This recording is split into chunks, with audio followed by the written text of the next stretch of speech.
Priscilia sempat telepon keluarga sebelum meninggal dalam kebakaran Mega Mall Manado.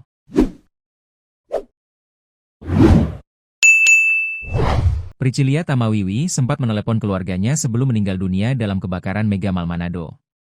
Priscilia menelepon keluarganya saat api mulai membesar dan kepulan asap memenuhi gedung Mega Mall Manado, Sabtu, 16 Mei 2026, malam.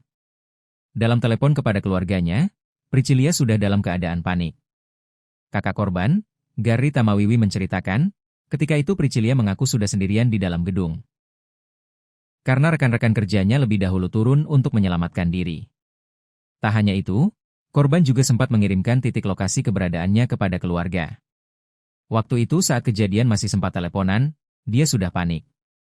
Katanya dia sudah sendirian di sana, teman-teman sudah pada turun, terang Gary saat ditemui Tribun Manado, ID di rumah duka di Jalan Mawar Utama V nomor 17 Gria Paniki Indah, Kima Atas, Mapanget, Manado.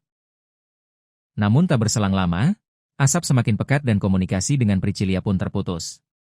Sejak saat itu, korban tidak lagi memberikan respons. Gary mengungkap bahwa adiknya, awalnya berpamitan berangkat kerja seperti biasa. Padahal, Priscilia sebenarnya dijadwalkan masuk kerja pada Minggu, 17 Mei 2026.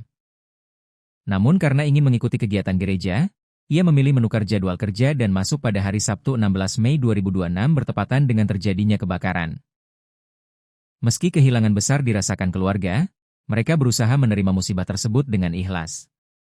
Gary juga menyampaikan terima kasih kepada pihak Mega Mall, rekan kerja korban, serta masyarakat Kota Manado atas perhatian yang diberikan.